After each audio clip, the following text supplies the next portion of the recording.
40 அரசியல்வாதிகள் கை செய்யப்பட இருக்கின்றார்கள். அவர்களுக்குரிய அந்த பட்டியல் தயாரிக்கப்பட்டிருக்கின்றது. லஞ்ச ஊழல் ஆணைக்குழுவுக்கு சென்று விசாரணைகளை மேற்கொள்ளப்பட்டதாகவும் அவர் அந்த விஷயத்தை சொல்லியிருக்கார். அரசுக்கு எதிராக அல்லது அரசாங்கத்துக்கு எதிராக பலரும் கொந்தளித்தார்கள். சுமந்திரன் அவர்கள், கஜேந்திரகுமார் பொன்னம்பலம், ஸ்ரீதரன் மிகப்பெரிய வெற்றியாக பார்க்கப்படுகின்றது.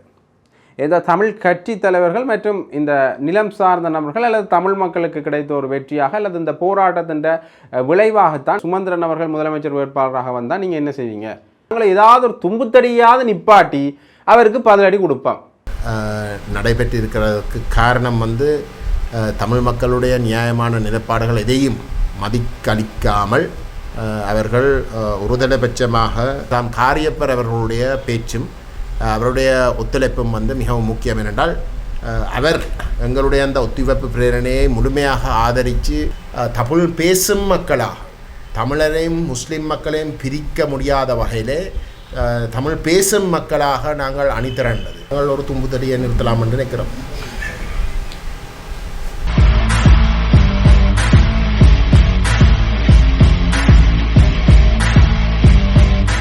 ஜெஃப்னாபடியின் சொந்தங்களுக்கு வணக்கம். இன்றைய தினம் விமல் வீரவன்ச அவர்கள் ஒரு முக்கியமான விடயத்தை சொல்லியிருக்காரு. என்று பார்த்தீங்கன்னா, இந்த அரசாங்கத்திற்கு கீழே 40 அரசியல்வாதிகள் கை செய்யப்பட இருக்கின்றார்கள். அவர்களுக்குரிய அந்த பட்டியல் தயாரிக்கப்பட்டிருக்கின்றது என்ற விடயத்தை சொல்லியிருக்கின்றார். இதில் ரணில் விக்ரமசிங்கே மற்றும் மஹிந்த ராஜபக்சவும் கை செய்யப்படுவதற்கான வாய்ப்புகள் அதிகமாக இருக்குது. ஏனென்றால் அந்த பட்டியலில் அவர்களும் முன்னுரிமை இடத்துல இருக்கின்றார்கள் என்கின்ற விடயப்பொருளில் அவர் பேசியிருந்தார். தனியார் தொலைக்காட்சி கொடுத்த ஒரு நேர்காணல் ஒன்றில் தான் அவர் இந்த விடயத்தை சொல்லியிருப்பார். அது மட்டும் இல்லாமல் இந்த லஞ்ச ஊழல் ஆணைக்குழு சம்பந்தப்பட்ட அதிகாரிகள் அடிக்கடி ஜனாதிபதி செயலகத்துக்கு சென்று வர வழக்கம் ஒன்று இப்போ இருக்குது. காரணம் இந்த விடயம் தொடர்பான பட்டியலை தயாரிக்கிறதுக்காண்டித்தான்.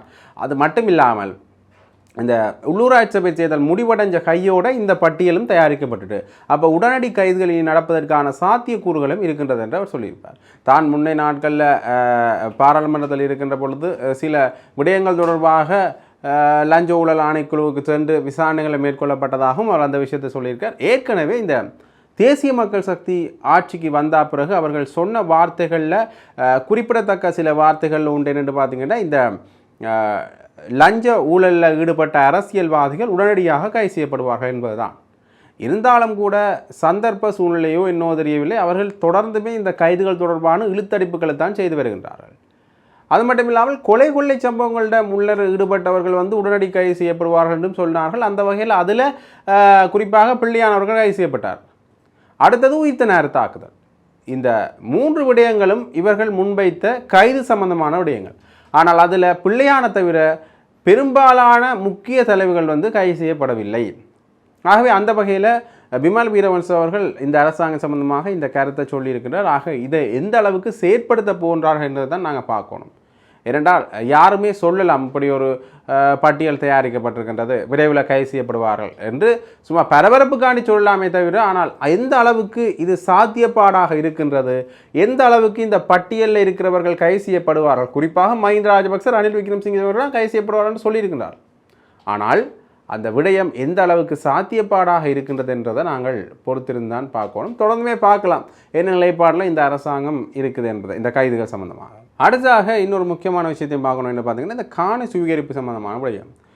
வடமாகாணத்தில் எல்லா மாவட்டங்களையும், அதில் வவுனியா தவிர்ந்த எல்லா மாவட்டங்களிலும் இருக்கிற காணிகளில் ஒரு சில காணிகளும் கரையோர பிரதேசங்களில் இருக்கிற காணிகள் சம்பந்தமாகவும் அந்த காணிகளுக்கு உரித்தான நபர்கள் அதை உடனடியாக உறுதிப்படுத்தணும். கிட்டத்தட்ட 3 மாத காலப்பகுதிக்கு உறுதிப்படுத்தணும். இல்லாவிட்டால் அந்த காணிகள் அரசுடைமையாக்கப்படும் என்று அண்மையில் வர்த்தமானி ஒன்று அரசு வெளியிட்டது. அதற்கு எதிராக இந்த உள்ளூராட்சி சபை காலப்பகுதியில் தான் இந்த வர்த்தமானி வெளியிடப்பட்டது.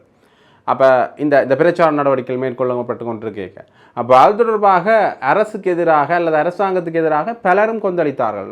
சுமந்திரன் அவர்கள், கஜேந்திரகுமார் பொன்னம்பலம், ஸ்ரீதரன், அது மட்டும் இல்லாமல் ஜனநாயக தமிழ் தேசிய கூட்டமைப்பில் இருக்கிற அங்கத்தவர்கள் என்று பலரும் இந்த வர்த்தமானிக்கு எதிராக தங்களுடைய கண்டனங்களை தெரிவித்திருந்தார்கள். அந்த வகையில் இதில் கஜேந்திரகுமார் பொன்னம்பலம் பல மேடைகளில் இது தொடர்பாக ஆர்ப்பரித்திருந்தார். அது மட்டும் இல்லாமல் சுமந்திரன் அவர்கள் கூட இது தொடர்பான சட்ட ஆலோசனைகளை மக்களுக்கு இலவசமாக வழங்குவேன் என்று பல கூட்டங்களும் இடம்பெற்றிருந்தன.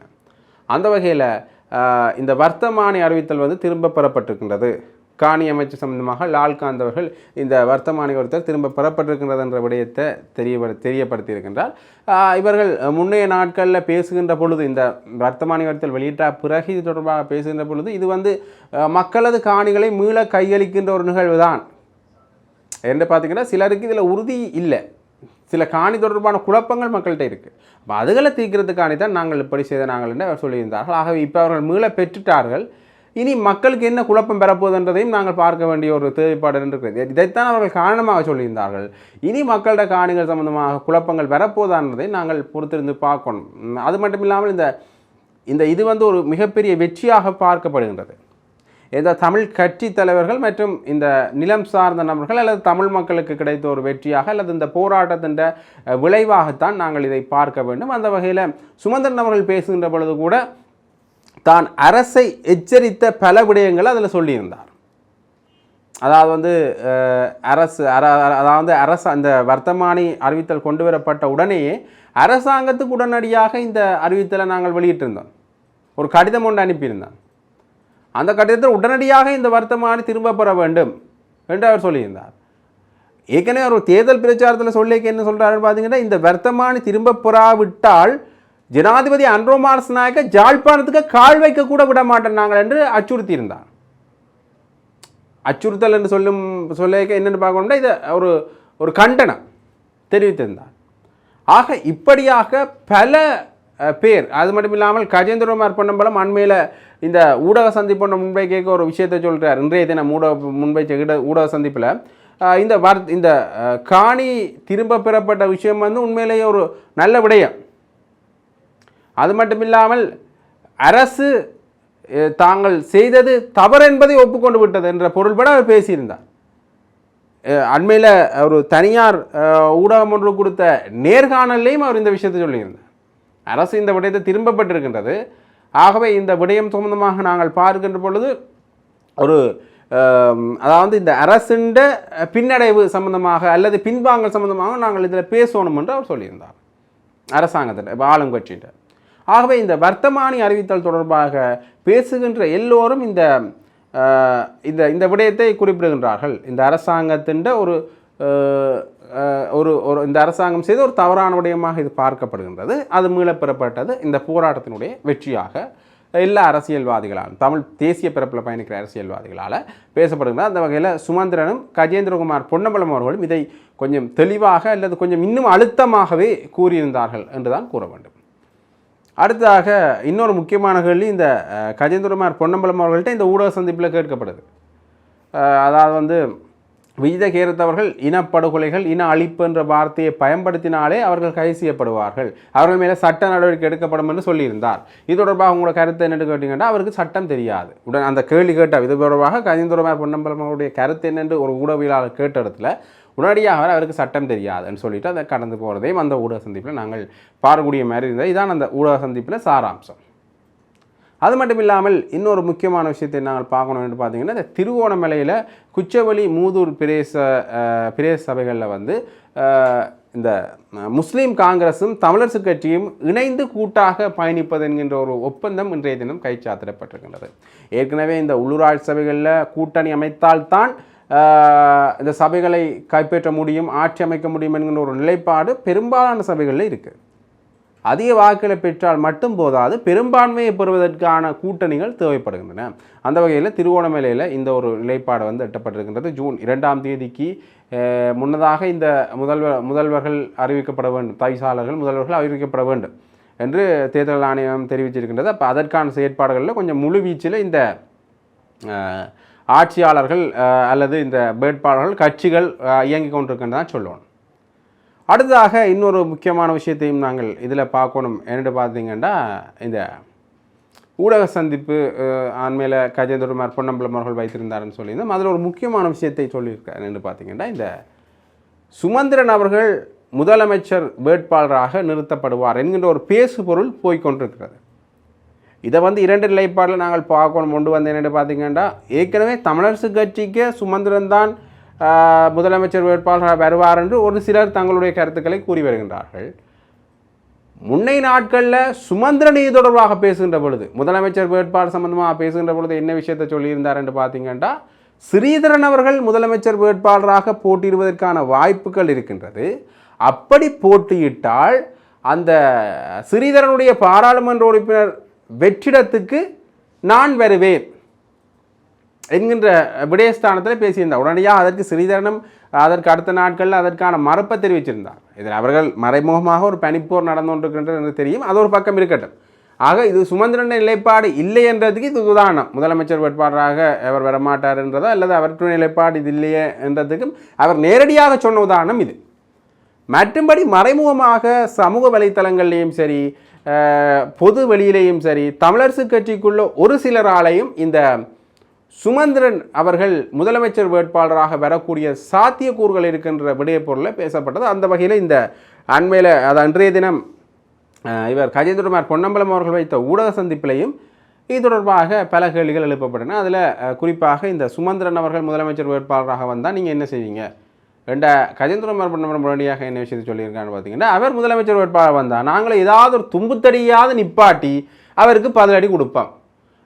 சுமந்திரன் தமிழரசு கட்சியில் முதலமைச்சர் வேட்பாளர் நிறுத்தப்படுகின்ற பட்சத்தில் தமிழ் தேசிய பேரவை ஒரு தும்புத்தடியாவது முதலமைச்சர் வேட்பாளராக நிப்பாட்டி அவருக்கு பதிலடி கொடுப்போம் என்று அவர் ஒரு காரசாரமாக அல்லது சுமந்திரனை கடும் தொனியில் விமர்சிக்கும் முகமாக அந்த பதிலையும் கொடுத்திருப்பார். அது தொடர்பான ஊடக சந்திப்பின் நான் இதோட நினைக்கிறேன், பார்த்துக்கொள்ளுங்க. 4 மாவட்டங்கள் இருக்கக்கூடிய காணிகளை அரசு காணியாக அபகரிக்கிறதுக்குரிய வர்த்தமானி இன்றைக்கு அரசாங்கத்தால் வாபஸ் பெற்றிருப்பதாக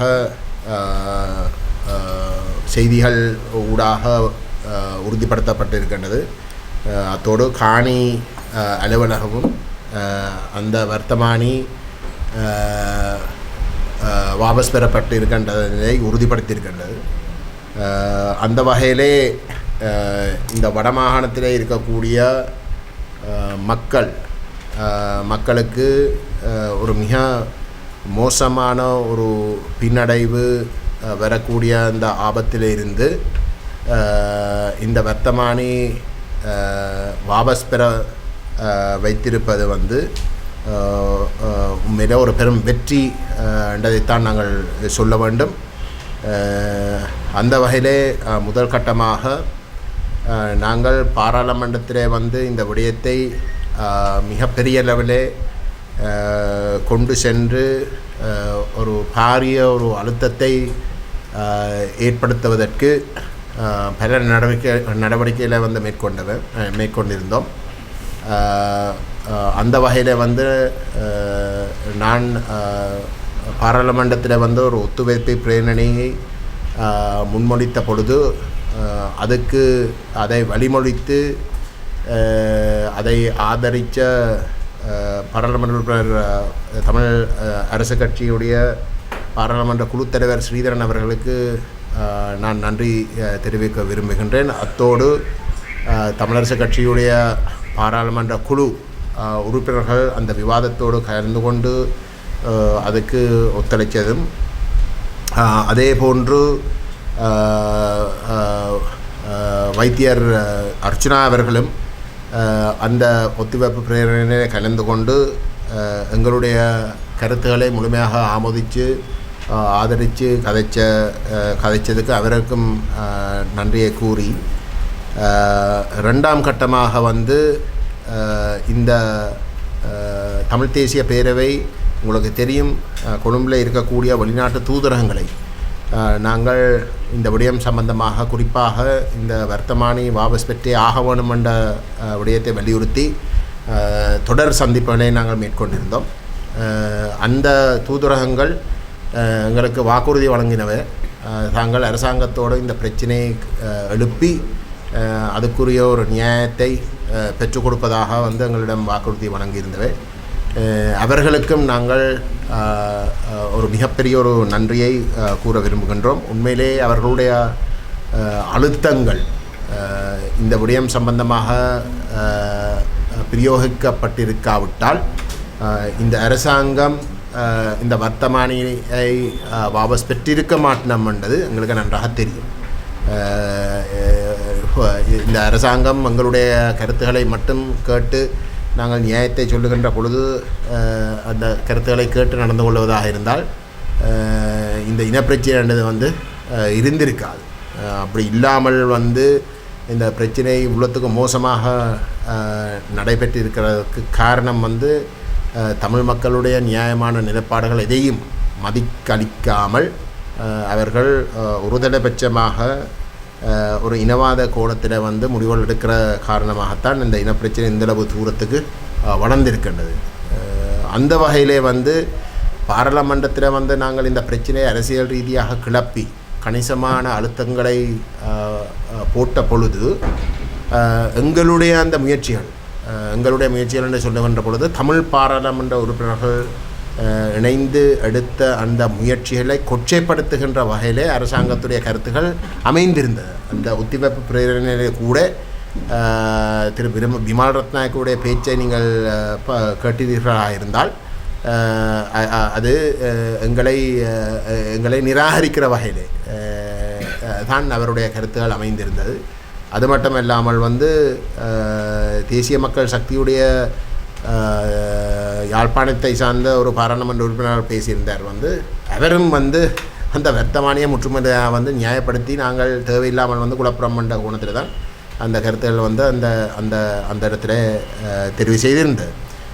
ஆனால் அது ஒன்றும் வெற்றி பெற முடியாத ஒரு நிலைக்கு போனதுக்கு ஒரு மிக முக்கிய காரணி வந்து ஸ்ரீலங்கா முஸ்லீம் காங்கிரஸுடைய செயலாளர் கௌரவ பாராளுமன்ற உறுப்பினர் நிசாம் காரியப்பர் அவர்களுடைய பேச்சும் அவருடைய ஒத்துழைப்பும் வந்து மிகவும் முக்கியம். என்றால் அவர் எங்களுடைய அந்த ஒத்திவைப்பு பிரேரணையை முழுமையாக ஆதரித்து அதை ஆமோதித்து பேசின இடத்துல வந்து இது தமிழர் வளமையாக வந்து குழப்பறதானே என்று அரசாங்கம் சொல்லி கொச்சைப்படுத்துகின்ற அந்த முயற்சி தோல்வி அடைந்தது.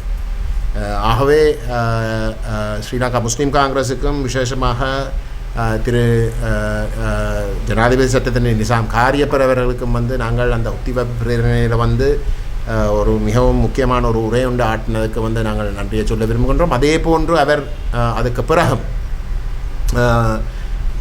இந்த அழுத்தம் காரணமாக வந்து தவிர்க்க முடியாமல் பிரதமர் ஹரணி அமரசூரிய அவர்கள் பாராளுமன்றத்திலே அனைத்து வடகிழக்கை பிரதிநிதித்துவப்படுத்துகின்ற பாராளுமன்ற உறுப்பினர்களை அழைத்து இந்த விடயம் சம்பந்தமாக பாராளுமன்றத்தில் ஆராய்ந்த பொழுதும் கூட எனக்கு அருகிலே நின்று எங்களோடு முழுமையாக ஒத்துழைத்து திரு நிசாம் காரியப்பர் அவர்கள் பேசியிருந்தார். அதே போன்று திரு ரவுஃப் ஹக்கீம் அவர்களும் அந்த கூட்டத்தில் கலந்து கொண்டு வந்து இந்த வர்த்தமானிக்கு எதிராக தன்னுடைய கட்சியுடைய நிலைப்பாட்டை வலியுறுத்தியிருந்தார்.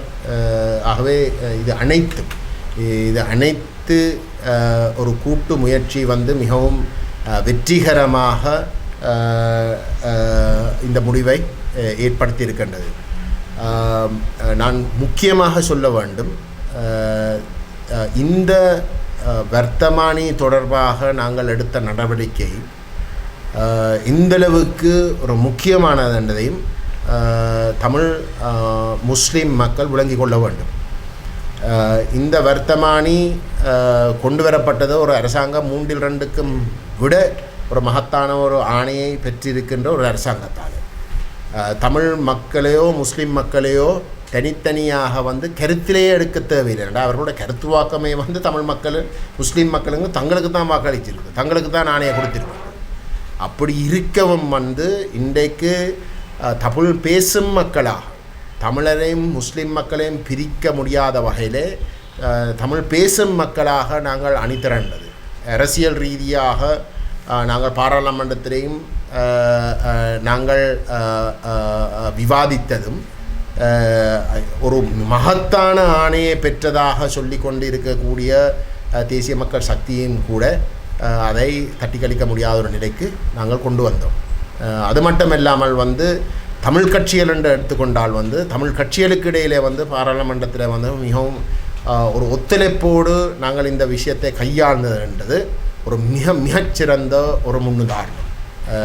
ஆகவே கொள்கை அளவிலே நாங்கள் ஒரு இணக்கப்பாட்டுக்கு வரலாமாக இருந்தால் எங்களுடைய இனப்பிரச்சினை சார்ந்த விடயத்திலேயும் வந்து நாங்கள் இந்த ஒற்றையாட்சி முறைமையை முற்றுமுழுதாக நிராகரித்து அதை ஒரு ஆரம்ப புள்ளியாக கூட நாங்கள் பயன்படுத்த முடியாது, அதை கருத முடியாது என்ற ஒரு நிலப்பாட்டை மிகவும் உருக்கமாக கடைப்பிடித்து நாங்கள் ஒற்றுமையாக தமிழ் பேசும் மக்கள் என்ற வகையில் வந்து எங்களுக்கு வடகிழக்கு பிராந்தியத்தில் வந்து எங்களுக்கு இடையிலே இருக்கக்கூடிய ஒரு புரிந்துணர்வை ஏற்படுத்தி நாங்கள் ஒரு பொது நிலப்பாட்டை வந்து நாங்கள் அரசினமும் சர்வதேசத்தினமும் முன்வைக்கின்ற பொழுது அது தட்டுக்களிக்க முடியாத ஒரு நிலைமையை உருவாக்கும் என்பதையும் நான் நினைக்கிறேன். இந்த முயற்சியினுடைய வெற்றி ஒரு மிகச்சிறந்த ஒரு எடுத்துக்காட்டல். அந்த வகையில் வந்து நாங்கள் தொடர்ந்து தமிழ் மக்களுக்கும் முஸ்லீம் மக்களுக்கும் தமிழ் பேசும் மக்களுக்கும் வந்து ஏன் சிங்கள மக்களுக்கு கூட வடகிழக்கில் இருக்கக்கூடிய சிங்கள மக்களுக்கு கூட வந்து ஒரு நியாயத்தின் அடிப்படையில் வந்து நாங்கள் செயல்படுவோம். நாங்கள் எந்த ஒரு இடத்துலையும் வந்து எவருக்கும் அநீதி நடக்கிறதுக்கு வந்து நாங்கள் செயல்படவில்லை. நிச்சயமாக வந்து தமிழ் மக்களுடைய விவகாரங்கள்லேயும் வந்து சிங்கள மக்களுக்கு வந்து ஒரு அநீதி நடக்கணும் என்ற அடிப்படையில் வந்து நாங்கள் எந்த ஒரு நிலப்பாட்டையும் அடுத்ததாக இல்லை. இதுவரைக்கும் வந்து தமிழ் தேசிய நிலப்பாடு வந்து தமிழ் மக்களுடைய நிலங்கள் பாதிக்கப்படுகின்ற ஒரு நிலையிலே நாங்கள் எங்களுடைய நிலங்கள் சார்ந்த விடயங்களை வந்து வலியுறுத்த வேண்டிய ஒரு இடத்துக்கு தள்ளப்படுறோமே தவிர சிங்கள மக்களுக்கு வந்து ஒரு தீமை நடக்கணும் இல்லாட்டி அவர்களுக்கு ஒரு பின்னடைவை ஏற்படுத்தணும் என்ற கோணத்திலே எந்த ஒரு இடத்திலையும் வந்து நாங்கள் நடந்து கொண்டதாக தமிழ் சரித்திரத்திலேயே வந்து கிடையாது. ஆகவே இந்த உண்மைகளை நாங்கள் நிலைநாட்டுவதற்கு வந்து தமிழ் மக்களுக்கு இடையிலே வந்து ஒரு கொள்கை ரீதியான ஒரு மிக இறுக்கமான ஒரு இணக்கம் வருவதென்றது மட்டுமல்ல, முஸ்லீம் மக்களையும் நாங்கள் உள்வாங்கி நாங்கள் எந்தளவுக்கு நாங்கள் செயல்படலாமோ அந்தளவுக்கு வந்து ஒரு அசைக்க முடியாத ஒரு பலத்தை அதை ஏற்படுத்தும் என்பதையும் நாங்கள் சுட்டிக்காட்ட விரும்புகின்றோம். இந்த வசனத்தை பயன்படுத்தினால் சட்டங்கள் என்கிற பாயம் வந்து விஜயநகர அமைச்சர் வந்து குறிப்பிட்டுள்ளார். அப்போ இது குறித்து அவருக்கு சட்டம் தெரியாமல் வந்து கதைக்கிறார். மாகாண சபை தேர்தல் எதுவும் என்ன நினைப்போம்? மாகாண சபை தேர்தல் பற்றி வடமாகாண சபை தேர்தல் வந்தால் நீங்கள் எவ்வாறான விதத்தில் போட்டி நீங்கள் பங்கு வைக்கிறீர்கள்? இதே தமிழ் தேசிய பேரவையாக பங்கு வைக்குமா அல்லது எவ்வாறு உங்களோட நடவடிக்கை அமையும்? தேர்தல் நடந்தால் நாங்கள் பங்கு பெறுவோம்.